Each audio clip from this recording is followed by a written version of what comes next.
ចាវេលាម៉ោង8ពេលព្រឹកថ្ងៃទី2ខែ3ឆ្នាំ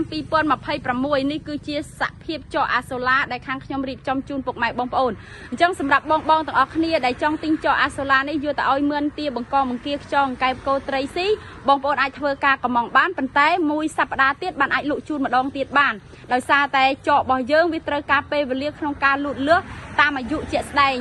ក្នុងកំឡុង15ទៅ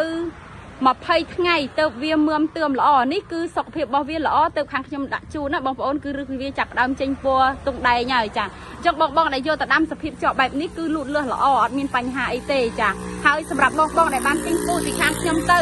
បើមានករណីដាំមិនរស់សូមបងប្អូនទាំងអស់គ្នាទៅអ្នកទៅនោមកកាន់អ្នកលក់ដើម្បីទទួលសំណងស្របតាមការចរចារបស់អ្នកលក់និងអ្នកទិញជាមួយគ្នាហ្នឹងចាអញ្ចឹងបងដែលមានចម្ងល់បន្ថែមអំពីបច្ចេកទេសក្នុងការដាំចកសូមបងប្អូនទាំងអស់គ្នាធ្វើការទៅអ្នកទៅនោអរគុណច្រើនហើយក៏អធិស្ឋានសម្រាប់ការយឺតយ៉ាវមួយរយៈនេះដោយសារតែការកំងចកមានការកើនឡើងចាហើយចកលូតលាស់អត់ទាន់ក្នុងរដូវនេះវារៀងកើតយឺតបន្តិចដោយសារតែក្តៅខ្លាំងពេកចាអញ្ចឹងអរគុណមែនទែនសម្រាប់ការទស្សនានៅថ្ងៃទី2ខែ3ឆ្នាំ2026សូមអរគុណសូមគោរពលា